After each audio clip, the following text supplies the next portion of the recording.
இன்றைய செய்தி நிகழ்ச்சிக்கு உங்கள் அனைவரையும் வரவேற்பதில் மிக்க மகிழ்ச்சி. இன்றைய தினத்திற்கான பேசுபொருள் அப்படிங்கிறது, தேர்தல் ஆணையம் நாடாளுமன்ற தேர்தலுக்கான தேதியை இன்று வரைக்கும் அறிவிக்கவில்லை. இந்த சூழல்ல யாருக்காக தேதியை அறிவிக்காமல் தேர்தல் ஆணையம் காத்திருக்கிறது அப்படிங்கிற இந்த கேள்வியை நோக்கி தான் இன்றைய செய்தி நிகழ்ச்சி பயணிக்கவிருக்கிறது. இன்றைய செய்தி நிகழ்ச்சியில் இன்று நம்மிடையே திமுகவிலிருந்து திரு அப்பாவு அவர்கள் இணைந்திருக்கிறார். அவரோடு பேசலாம். சார் வணக்கம். டைரக்டாகவே நம்ம நிகழ்ச்சிக்குள்ளே போயிடலாம். ஏன் இன்னும் தேர்தல் ஆணையம் தேர்தலுக்கான தேதியை அறிவிக்கலன்னு நினைக்கிறீங்க? அதாவது மத்திய அரசு தன்னுடைய கட்டுப்பாட்டில் உள்ள அமலாக்கத்துறை, வருமான வரித்துறை, சிபிஐ போன்ற அமைப்புகளெல்லாம் இண்டிவிஜுவாலிட்டி உள்ள ஒரு அமைப்புகள். அந்த அமைப்புகளை எல்லாம் தன்னுடைய இஷ்டத்துக்கு யாரை வேணாலும் கைது பண்ணதுக்கோ தன்னுடைய அரசியல் லாபத்துக்காக பயன்படுத்துவது போல தேர்தல் ஆணையத்தையும் தன்னுடைய கட்டுப்பாட்டுக்குள் வைத்து விட்டார். அதற்கு பல உதாரணங்கள் சொல்லலாம். ஏற்கனவே ஆர்கே நகர் இடைத்தேர்தல் நடக்கும்போது விஜயபாஸ்கர் வீட்டில் 89 கோடி ரூபாய் 15 அமைச்சர்கள் பங்கு வச்சு கொடுத்ததை, அதுக்குள்ள ரெக்கார்டுகள்லாம் வருமான வரித்துறையை விட்டு அந்த ஆவணங்களை எடுத்து அதன் அடிப்படையில் தேர்தலை நிறுத்தியது, ரத்து பண்ணியது. ஆனால் தேர்தலை ரத்து பண்ணதுக்கு அப்புறம் அதற்கு பிறகு அந்த தொடர் அதனுடைய விசாரணையோ அல்லது அது மீது எந்த நடவடிக்கையோ எடுக்காமல் அதிமுக கழகத்துக்கு இரட்டை இலையை வாங்கி கொடுத்து ஓபிஎஸ்ஐ துணை முதல்வராக்கி 2 பேரையும் சேர்த்து வச்ச உடனே என்ன பண்ணிட்டாங்க? உடனே அதுக்கப்புறம் திரும்ப ஆர்கே நகரில் இடைத்தேர்தல் பண்ணாங்க. திருப்பரங்குன்றம் தேர்தல் அதே போல், திருவாரூர் தேர்தல் அதுபோல், எல்லா தேர்தல்களையும் சம்மர், அதாவது கோடை காலத்தில் கூட மிகப்பெரிய ரெட் அலர்ட் விட்டு பெரிய வெள்ளம் வரப்போகுதுன்னு சொல்லி அதெல்லாம் நிறுத்தினாங்க. சரி, இடைத்தேர்தல்கள் எல்லாம் இப்படி நிறுத்தப்பட்டது, பின் நடத்தப்பட்டது, இந்த காரணிகள்லாம் ஓகே. ஆனால் இப்போ நாடாளுமன்ற தேர்தல் தேதி அப்படிங்கிறது கடந்த காலங்களில் நாடாளுமன்ற தேர்தல்களை பார்க்கும்பொழுது மார்ச் 5 வரைக்கும் டேட்ஸ் எல்லாம் இருந்துச்சு. February 29, மார்ச் 2, மார்ச் 5ன்னு ஒவ்வொரு நாடாளுமன்ற தேர்தலுக்கும் இந்த காலகட்டத்திலாம் தேதி அறிவிச்சிருக்காங்க. இன்னைக்கு மார்ச் 6 தான் ஆகுது. அதுக்குள்ளேயுமே ஓரிரு நாட்களுக்குள்ளேயே தேர்தல் ஆணையத்தின் மேலே நம்ம அந்த பழியை சுமத்துறது அப்படிங்கிறது எந்த அளவுக்கு நியாயமாக இருக்கும்? நீங்களே நியாயமாக சொல்லுங்கம்மா. உங்கள் டிவியில் தான் தினம் சொல்கிறீங்க. மோடி அவர்கள் உத்தரப்பிரதேசத்தில் போய் ஏற்கனவே அமேதி தொகுதியில் ஒரு துப்பாக்கி தொழிற்சாலை ஏற்கனவே நடந்துக்கிட்டு இருக்கு. 2010 ராகுல் காந்தி ஆரம்பித்து நடந்துக்கிட்டு இருக்கக்கூடிய அந்த திட்டப்பணிகளை இவர் அடிக்கல் நாட்டுறாரு. அங்கே போய் நின்று இப்போ புதுசாட்டு அது ஏற்கனவே துப்பாக்கி தயாரிச்சுக்கிட்டு இருக்கு. அங்கே போய் கல் ஊனுதார். நேற்று முன்தினம் ஃபீஸ் கோயில் போய் தூத்துக்குடியில் 2 500 மெகாவாட்டு உற்பத்தி திறன் கொண்ட 2 அனல் மின் நிலையம் 4 ஆண்டு காலம் பயன்பாட்டில் இருக்குது. அது நாங்கள் திராவிட முன்னேற்ற கழகம் ஆட்சி இருக்கும்போது தலைவர் கலைஞர் அவர்கள் 2 500 மெகாவாட் போட்டு நாங்கள் அப்போ 2011 நாங்கள் ஆட்சியை இழக்கக்கூடிய காலகட்டத்திலேயே 80% பணி முடிவடைஞ்சிட்டது. 2012-13 அது ஒர்க்கு ஸ்டார்ட் பண்ணியாச்சு. வேலை பயன்பாட்டில் இருக்கிறத போய் திறக்கிறாங்க. நேற்று போய் பார்த்தா பொன்னார் அங்கே போய் நின்றுட்டு ஒரு துறைமுகத்துக்கு அடிக்கல் நாட்டினேன் அப்படிங்காங்க. இன்னைக்கு பிரதமர் இன்னைக்கு தமிழ்நாட்டுக்கு வராங்க. ஊராக சுற்றிக்கிட்டு அலைகிறாங்க. அதை ஆரம்பிக்க போகிறோம், இதை ஆரம்பிக்க போகிறோன்னு சொல்லி இப்படி அவங்களுடைய அரசு பணத்தில் அரசியல் நடத்துறாங்க. அதான் விஷயம். அதாவது இப்போ மக்கள் வரி பணம் அரசாங்கம் அரசு திட்டங்களை துவக்கி வைக்கிறதுக்கும் மக்களிடம் சேர வேண்டிய விஷயங்களை போய் சேர்க்கிறதுக்குமான காலத்தை தேர்தல் ஆணையம் வழங்கிட்டு இருக்கு அப்படின்னு சொல்றாங்க. இவங்க கிட்ட கேட்டு தான் அவர் தேதி அறிவிக்கணும். இவரு ஷெட்யூல் போட்டு எங்கெல்லாம் பேர்கிட்டு இருக்காரோ அது வர காத்து இருக்கிறது தேர்தல் ஆணையம். அதுதான் இந்தியா முழுவதும் இருக்கக்கூடிய அரசியல் நோக்கர்கள் எல்லாருடைய விமர்சனமே அதான். தேர்தல் ஆணையம்ங்கிறது ஒரே ஒரு கேள்வி. தேர்தல் ஆணையம்ங்கிறது ஒரு இண்டிவிஜுவல் பாடி அப்படிங்கிறது நம்ம எல்லாருக்குமே தெரியும். அவங்க தனித்து செயல்படக்கூடியவர்கள். ஒவ்வொரு முறையும் நமக்கு பிரச்சனை வரும்பொழுது தேர்தல் ஆணையம் தான் அதற்கு காரணம். சமீபத்தில் எலெக்ஷன் கமிஷனே ஒரு பிரஸ் கான்ஃபரன்ஸ் சொல்லியிருக்காங்க. வாக்கு இயந்திரங்களை கூட கால்பந்து போல மாற்றிட்டாங்க கட்சிகள். வெற்றி அப்படின்னா நல்லது, ஆனால் அந்த கட்சிக்கு தோல்வி அப்படின்னு வந்துச்சுன்னா அதை அந்த வாக்கு இயந்திரத்தில், வாக்குப்பதிவு இயந்திரத்து மேலே அந்த பழியை தூக்கி போட்டுறாங்க அப்படின்னு சொல்லிட்டு ஒரு தேர்தல் ஆணையம் ஒரு கருத்தை தெரிவிச்சிருக்காங்க. அப்போ ஒவ்வொரு முறையும் தனித்து செயல்படக்கூடிய ஒரு இன்ஸ்டிடியூஷன் பாடியை நம்ம எப்படி அவங்க அரசாங்கத்திற்கு இணையா செயல்படுறாங்க, இணங்கி போறாங்கன்னு நம்ம எப்படி சொல்ல முடியும்? இது ஒரு ஜனநாயக நாடுங்க. ஜனநாயக நாட்டில் உள்ள ஒரு இண்டிவிஜுவல் பாடி அது தவறு செய்ய மாட்டாங்க. அது 100% உண்மை அப்படின்னு சொல்லி எல்லாரும் நம்ப முடியாது. நீங்கள் இப்போ நான் 49 ஓட்டில் வெற்றி வாய்ப்பை இழந்ததாக அறிவிச்சிருக்காங்க. நான் ஜெயிச்சது 1899 ஓட்டில். நான் ஜெயித்தது என்ன 300 ஓட்டு தபால் ஓட்டு எண்ணில் கோர்ட்டில் இருக்க விவகாரம். ஆனால் நான் ஜெயித்தவனை என்னையும் எங்களுடைய முகவர்கள் எல்லாத்தையும் வெளியே தூக்கி போட்டுட்டு அவங்க வந்து 4 ரவுண்டு எண்ணி அவங்க அறிவிக்க முடியுதில்ல. அது தேர்தல் ஆணையம் தானே அதுக்கு பொறுப்பு. அப்போ தவறு செய்ய மாட்டாங்க புனிதர் புத்தர் காந்தினி நாங்கள் அவங்கள எப்படி சொல்ல முடியும்? இதே போல் இப்போ உங்களுக்கு இன்றைக்கி விஞ்ஞான வளர்ச்சியில் கம்ப்யூட்டர் துறையில் எவ்வளவு பெரிய வேலைகளெல்லாம் செய்ய முடியுது. அப்போ அந்த வேலையும் நீங்கள் செய்திருக்கீங்க அப்படிங்கிறதுல குற்றச்சாட்டு எழும்புனா அதுக்கு பதில் சொல்லதுக்கு கடமைப்பட்டதுக்கு தேர்தல் ஆணையத்துக்கு கடமை இருக்குது. அதை நிரூபிக்கணுமே தவிர பந்தை எடுத்து அவங்க எங்கே நேர் வீசக்கூடாது, அரசியல்வாதி மீது வீச வேண்டிய அவசியம் இல்லை. இதே பாரதிய ஜனதா கட்சியே பல முறை காங்கிரஸ் கட்சி தான் இது மாதிரி தேர்தல் ஆணையத்தை கையில் வச்சு தவறு செய்தாட்டு பல தடவை சொல்லியிருக்காங்க. அதனால் அதை வந்து நீங்கள் வந்து அவங்க சொன்னது வந்து அவங்கள எதுவும் சொல்லக்கூடாதுன்னு சொல்ல முடியாது. நீங்கள் சரி, இப்போ எவ்வளோ நாள் வந்து இன்னும் தேர்தல் ஆணையம் வந்து காலம் தாழ்த்தும்னு நீங்கள் நினைக்கிறீங்க? பிப்ரவரி முடியறதுக்குள்ளே அறிவிப்பாங்க, அல்லது பிப்ரவரி முடிஞ்சு ஃபர்ஸ்ட் வீக்லேயே 1 நாள் 2 நாளிலேயே அறிவிச்சிருவாங்க. என்ன அறிவிக்கலைன்னா இப்போ இன்றைக்கி நேற்று அறிவிச்சிருக்கலாமா, யார் அறிவிக்கலை? நேற்று முன்தினம் அறிவிச்சிருக்கலாமா, யார் அறிவிக்கலை? இப்போ வந்து தேர்தல் ஆணையம் சுனில் அரோரா தலைமையிலான குழு வந்து சுற்றுப்பயணம் மேற்கொண்டிருக்காங்க. குறிப்பாக ஜம்மு அண்ட் காஷ்மீர் எல்லாம் போய் சுற்றுப்பயணம் மேற்கொண்டு அங்கே தேர்தலுக்கான களம் வந்து ஏதுவாக இருக்கா அப்படின்னு அந்த வேலைகள் எல்லாம் அவங்க துவங்கி அதை நடத்திட்டு இருக்காங்க. அப்போ அதை நடத்தி அவங்க முடிக்கிறதுக்கு முன்னாடியே நம்ம அப்படி இந்த மாதிரியான குற்றச்சாட்டுகளை வைக்க முடியும்? காஷ்மீர் வந்து 2 ஆண்டு காலமாட்டு கவர்னர் ஆட்சி ஜனாதிபதி ஆட்சி அங்கே நடக்குப்போம். ஆளுங்கட்சியினுடைய ஆட்சி தான் அங்கே நடந்துக்கிட்டு இருக்கு. அதில் தான் அந்த 40 பேர் தீவிரவாதிகளால் கொல்லப்பட்ட 40 இராணுவ வீரர்களை இழந்திருக்கோம். அதனுடைய முழு பொறுப்பு அதனுடைய இயலாமை மோடி சர்க்கார் தான். அது இப்போது ஆட்சியில் இருக்கின்றவர்களுடைய சரியான நடவடிக்கை எடுக்கலை. அவங்கக்கிட்ட வந்து துல்லியமாக என்னென்ன எங்கே நடக்கு அப்படிங்கிறத அவங்களுடைய புலனாய்வுத்துறை மிகப்பெரிய தோல்வியை சந்திச்சுட்டு அதனால தான் நம்ம இழந்திருக்கோம். இல்லைன்னா அவ்வளோ பட்ட பகல அவங்க அவ்வளோ பேரை நம்ம பலி கொடுக்க வேண்டிய அவசியம் இல்லை. நீங்கள் பாருங்க, அன்றைக்கி 14ஆம் தேதி அந்த பலி கொடுத்துருக்கு. இவர் அங்கே டிவியில் நடிச்சுக்கிட்டு இருக்கிறாரு. அன்றைக்கி ராத்திரியே 11 மணிக்கு ஃப்ளைட் எடுத்துகிட்டு ஃபீஸ் கோயில் வந்து தனி விமானத்தில் வந்து சென்னையில் வந்து ஏடிஎம்கே கூட என்ன பேசுகிறாரு, கூட்டணி பேசுகிறாரு. இவங்களுக்கு தேசபக்தி இருக்கா, நாட்டு மேலே அக்கறை இருக்கா? அடுத்த நாள் காலையிலே 15ஆம் தேதி காலையிலே மோடி டெல்லியில் ட்ரெயின் விடுதாரு. 40 பேர் இறந்து சடலமாக இருக்கான், நாட்டுக்காக தியாகம் பண்ணியிருக்கான். இராணுவ வீரரை மதிக்கிற இது ஒரு மரியாதையாக? இது அவருக்கு ஏதாவது ஒரு மனசாட்சி இருக்கா அவருக்கு? இதெல்லாம் நாட்டுக்கு விரோதமான செயலில் ஈடுபட்டுக்கிட்டு தன்னுடைய இது எங்கே வேணாலும் போகணும் வரணும் பிரச்சாரம் பண்ணணும் இதுதான் வேலைன்னு நினச்சிட்டு இருந்தா இராணுவ வீரர்களே பாதுகாக்க முடியலையே.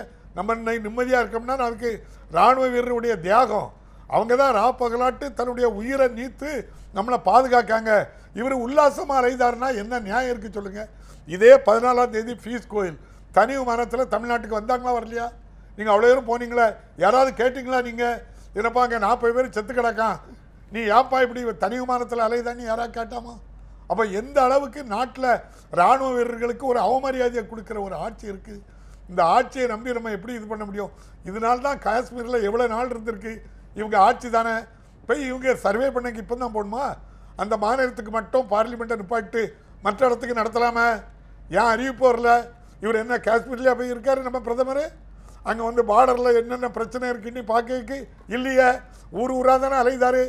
இப்போ அன்றைக்கு கூட பொன்னார் சொல்கிறாரு 4 தடவை தமிழ்நாட்டுக்கு 1 மாதத்தில் வந்துட்டார். ஏன் அங்கே 13 பேரை சுட்டு போட்டிருந்தாங்க, அன்றைக்கி யாராவது வந்து பார்த்தாரா?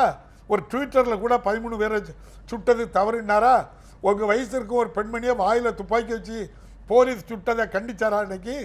இதே மாதிரி கஜா புயல் வந்து எத்தனை 1000 குடும்ப ரோட்டில் நின்று ஒரு நாள் மத்திய அரசு வந்து அதுக்கு ஒரு அனுதாபம் தெரிவித்தோ அவர் பார்த்தோ இல்லைன்னா மத்திய இராணுவம் துணை இராணுவத்தை அனுப்பி அந்த மின்கம்பத்தை வேகமாக நமக்கு நட்டு தந்தாங்களா?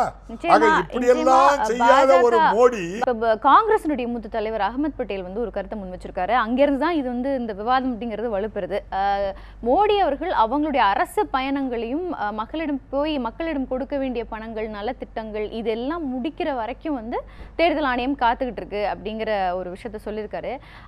காங்கிரசினுடைய இந்த மூத்த தலைவருடைய கருத்தை எப்படி பாக்குறீங்க? இப்போ வந்து இதே குற்றச்சாட்டை பாஜக காங்கிரஸ் மேல வச்சிருக்கோம். காங்கிரஸ் வெற்றி பெற்றிருக்கும் போது தேர்தல் ஆணையம் அவங்களுக்கு சாதகமா ஏதுவா செயல்பட்டுச்சு அப்படின்னு. அப்ப அதெல்லாம் உண்மைன்னு நம்ம எடுத்துக்க முடியுமா?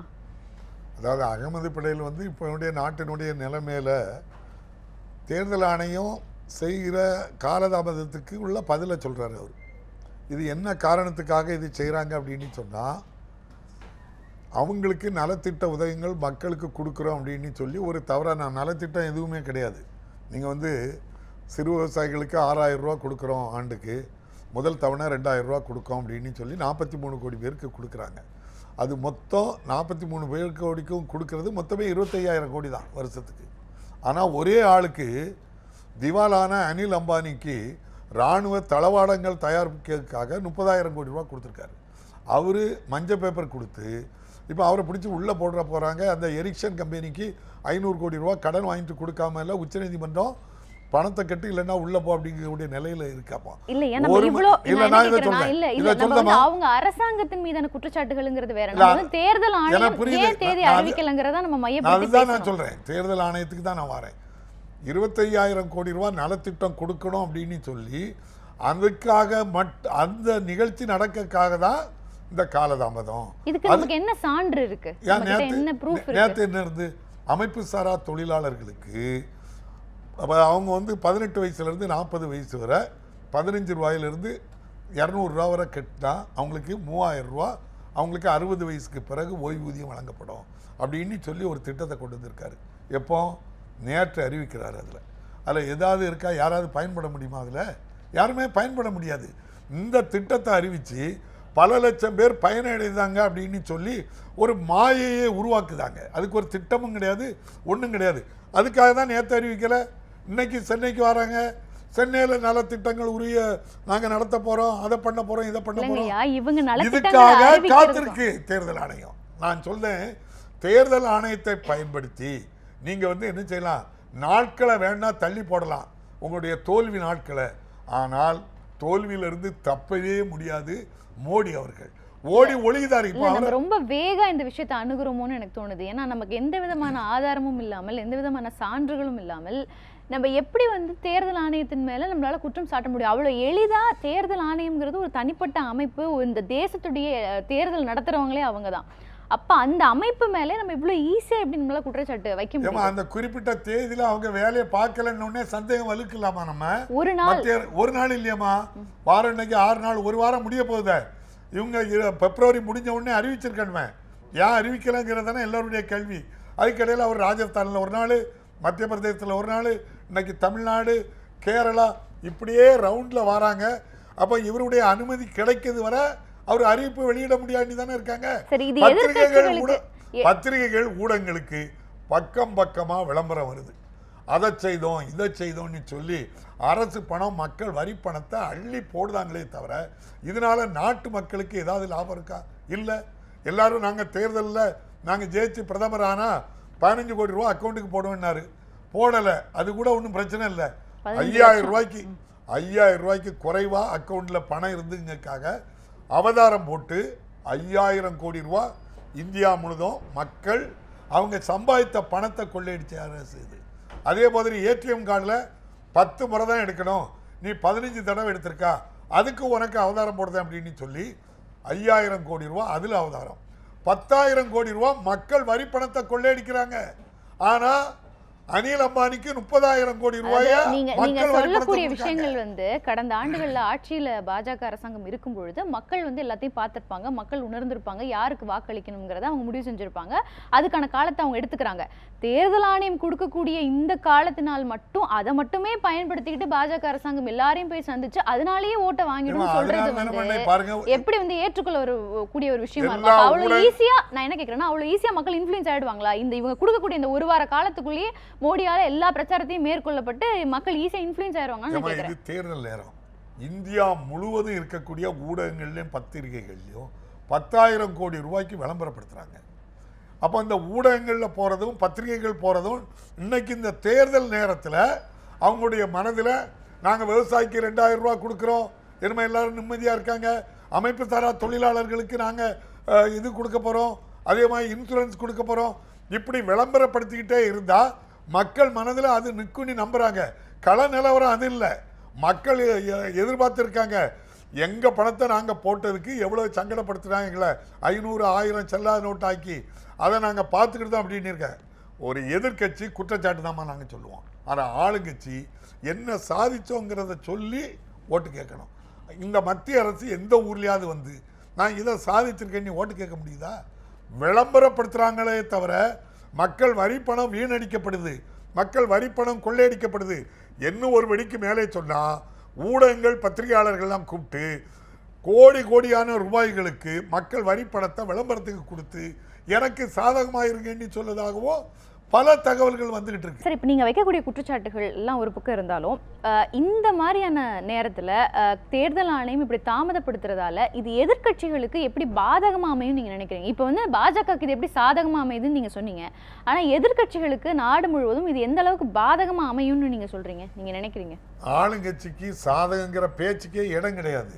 ஆனால் சாதகமாக்கி கொண்டு இருக்காங்க இருக்கக்கூடிய ஆணையத்தை, தேர்தல் ஆணையத்தை. இதை வச்சு அது நம்ம எப்படியாவது காப்பாற்றப்படலாமா அப்படின்னு சொல்லி இந்த சாகுபுர நேரத்தில் சங்கரான்னு சொன்ன மாதிரி இப்போ அப்படி பண்ணிக்கிட்டு இருக்கிறாங்க. அது உண்மை இல்லை. இப்போ இதெல்லாம் வெளிப்படையாக தெரியுது. மக்கள் வரிப்பணம் வீணடிக்கப்படுது. அதுக்கு தேர்தல் ஆணையம் இதுக்கு வந்து துணை போகிறது தான் தேர்தல் ஆணையத்து மேலே சந்தேகம்.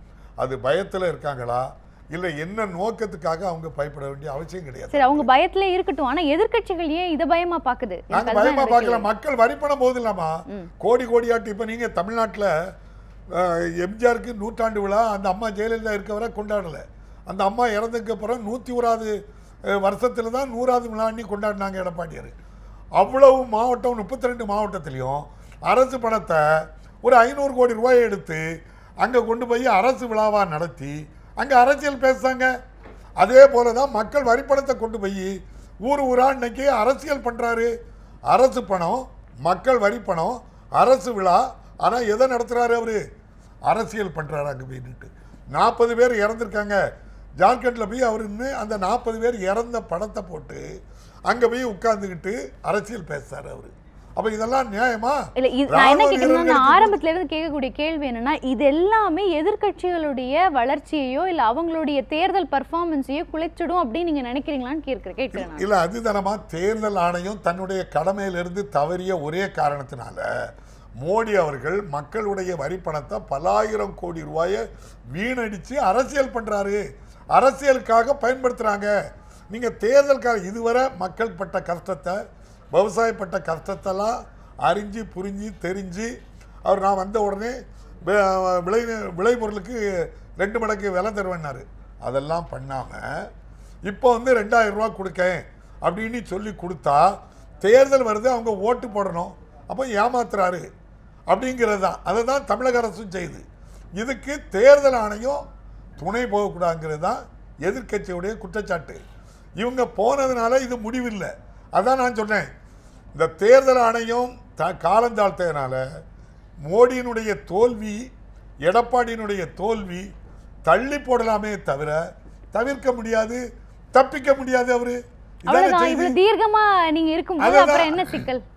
சிக்கலே இல்லையா? தீர்க்கமா நீங்க நம்புறீங்க மோடி அரசாங்கத்தையும் எடப்பாடி அரசாங்கத்தையும் அவங்களுடைய வீழ்ச்சியை தேர்தல் ஆணையம் தள்ளி தான் போடுமே தவிர அதால் தவிர்க்க முடியாது அப்படிங்கிற சொல்றீங்க. நான் கேட்கறேன்னா, எதிர்க்கட்சிகள் அவங்களுடைய வேலையோ இல்ல அவங்களுடைய பிரச்சாரத்தையோ, ஆளுங்கட்சிக்கு எதிரான பிரச்சாரத்தை எதிர்க்கட்சிகள் செய்ய விடாத அளவுக்கு தேர்தல் ஆணையம் பண்ணது நீங்க நினைக்கிறீங்களா? எதிர்க்கட்சினா என்ன பொருள் அப்படின்னா வாட்சிங் டாக்குன்னு தான் அர்த்தம். என்ன நடக்குங்கிறத கண்டுபிடிச்சு வெளியே கொண்டு வரணுங்கிறதா.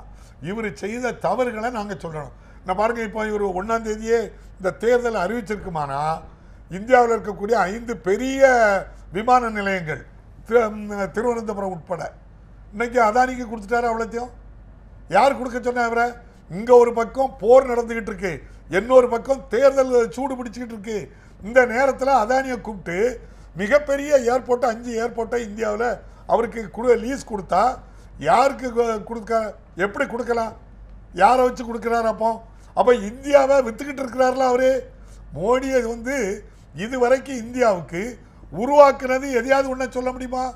அவர் பண்ணது 2 விஷயம்தான்.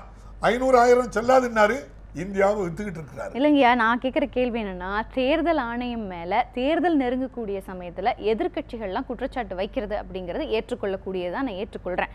ஆனால் நான் சொல்கிற இந்த ஸ்டேட்மெண்ட்டுக்கு அப்பாற்பட்டு அப்பாவும் இப்போ சொல்ல போகிறது தான் எனக்கு வலிமை வாய்ந்த ஒரு ஸ்டேட்மெண்ட்டாக இருக்கணும். இல்லை, இது தாண்டியும் தேர்தல் ஆணையம் மக்களுக்கு விரோதமாவே ஆளுங்கட்சிக்கு ஏதுவா ஆதரவா செயல்பட்டு இருக்கு அப்படிங்கிறதுக்கு நீங்க சொல்லக்கூடிய வாதங்கள் தாண்டி வேற என்ன விஷயங்கள் இருக்கு? நம்ம கிட்ட ஆதாரம் கிடையாது. அவங்க காலம் தாழ்த்தல. கடந்த நாடாளுமன்ற தேர்தல் வந்து மார்ச் 5ஆம் தேதி தேதி அவங்க அறிவிச்சிருக்காங்க. மார்ச் 5க்கு மேல இன்னைக்கு ஒரு நாள் தான் ஆயிருக்கு. அடுத்த 2 நாள் அவங்க தேர்தல் தேதி அறிவிக்கிறாங்க அப்படின்னா இப்ப நம்ம பேசின விஷயங்கள்லாம் பொய்ன்னு ஆயிடுமா? இல்லம்மா, 28ஆம் தேதி பிப்ரவரிக்குள்ள அறிவிப்பாங்க.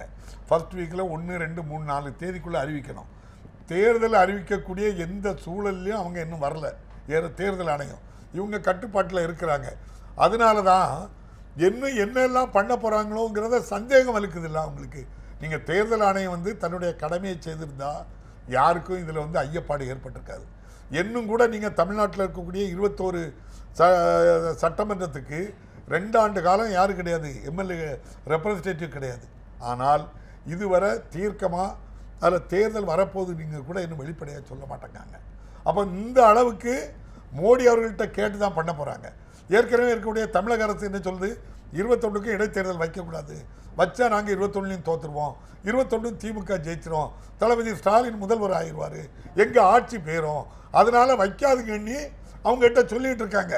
அது நடக்குமோங்கிற ஐயப்பாடும் எங்களுக்கு இருக்குது.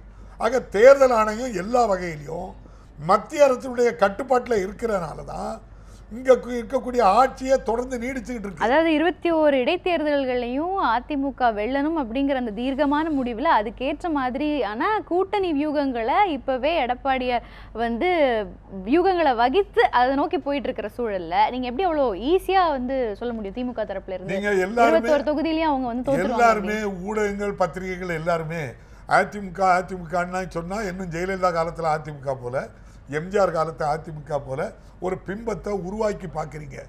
தூக்கி வைக்க எடப்பாடியும் ஓபிஎஸ்ஸையும் மக்கள் வெறுத்துட்டாங்க. நீங்கள் வந்து அவங்களுடைய பிம்பம் இப்போ எப்படி இருக்குன்னு உங்களுக்கு தெரியல. கிரவுண்ட் ரியாலிட்டி என்ன இருக்குன்னா, அம்மா ஜெயலலிதாவுக்கு நாங்கள் ஓட்டு போட்டோம்.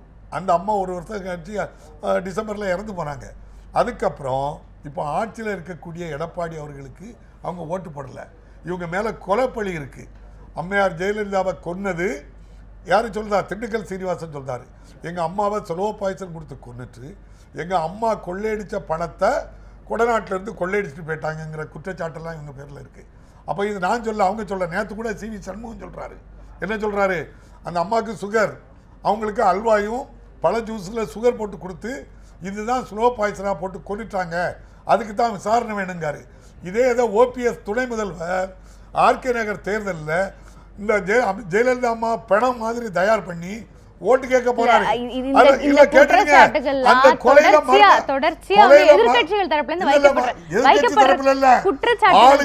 ஓபிஎஸ் சொல்றாரு அம்மா கொலையில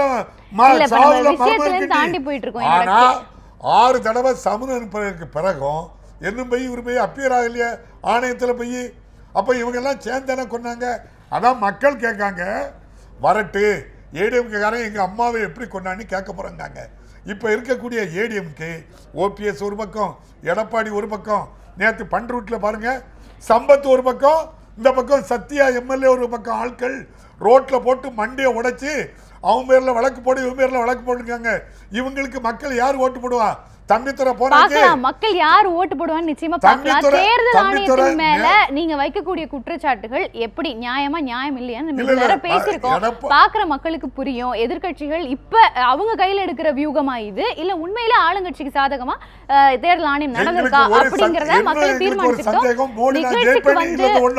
மோடி நான் ஜெயிச்சிருவேங்காரு. இன்னும் எங்களுக்கு வந்து இவிஎம்ல அதாவது எலக்ட்ரால் ஓட்டிங் மிஷினை ஏதாவது தவறு பண்ணி ஜெயிக்கலாமா அப்படிங்கிறதுக்கு இந்த தேர்தல் ஆணையம் துணை போகிறாங்கிறது தான் நாட்டு மக்கள் எல்லோரும் நிச்சயமா துணை போக மாட்டாங்க. தெளிவா அவங்களோட பிரஸ் கான்ஃபரன்ஸ்ல தெரிவிச்சிட்டாங்க. நிகழ்ச்சிக்கே வந்து உங்களுடைய கருத்துக்களை எங்களோட பகிர்ந்து கொண்டதுக்கு மிக்க நன்றி. இன்றைய செய்தி நிகழ்ச்சியத்துடன் நிறைவு பெறுகிறது. மேலும் பல அண்மை செய்திகளுக்கு தொடர்ந்து இணைந்திருங்கள் நியூஸ் 7 தமிழோடு.